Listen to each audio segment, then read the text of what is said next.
Of all the moments, I remember the quiet ones the most. The ones you don't even know you're collecting until they're gone.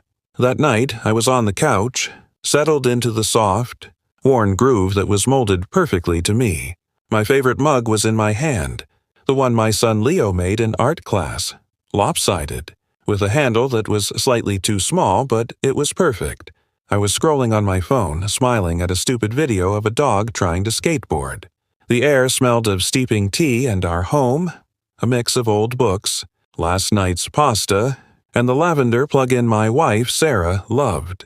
Then, in a single, deafening second, it was all gone. Not slowly. Not piece by piece.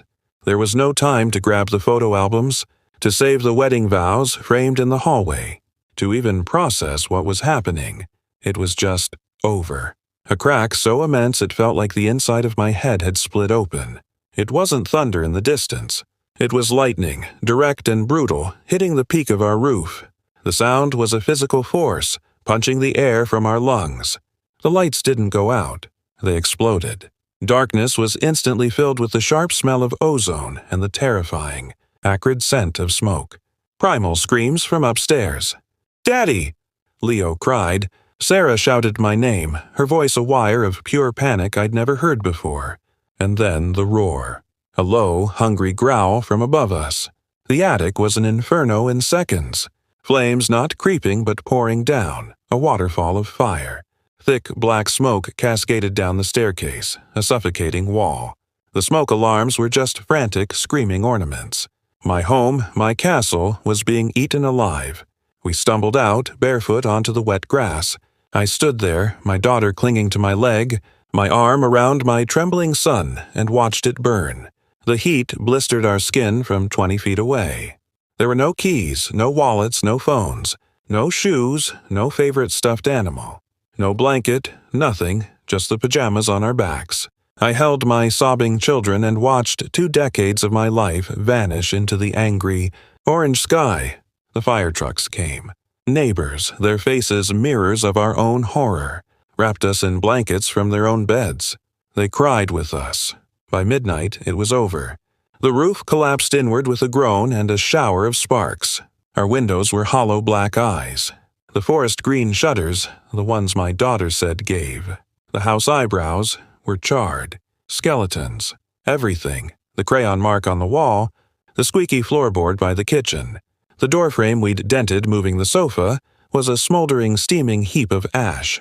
My kids cried themselves to sleep in the back of our car. Sarah held my hand so tightly her nails left half-moons in my palm. She couldn't speak. She just stared at the ruins, and in her eyes I saw a hollow, broken look. I felt like a failure. My one job was to protect them, and I had let the very walls that were supposed to keep them safe become their tomb. A firefighter, his face smudged with soot and exhaustion, put a heavy hand on my shoulder. "I'm so sorry for your loss," he said. The word loss felt wrong. You lose your keys. You lose a bet. You don't lose your home. It's stolen. Erased. The question screaming in my head was simple and terrifying. What now? The future wasn't just blank, it was a void. But here is the part that changed everything. The part I never saw coming. The next morning, standing in a neighbor's kitchen in a borrowed pair of sweatpants, I made the call I was dreading. I called my insurance company. My stomach was a knot of dread. I braced for robotic voices, endless hold music, demands for paperwork that was now ash. I was ready for a fight. Instead, I got Linda, a human being. Her first words, after I stammered out our story, were, "Oh my goodness. Sir, are you and your family safe right now? Where are you?" She listened. She heard the tremor in my voice. She didn't see a claim number. She saw a family in crisis. Within an hour, a local adjuster named Mark was there.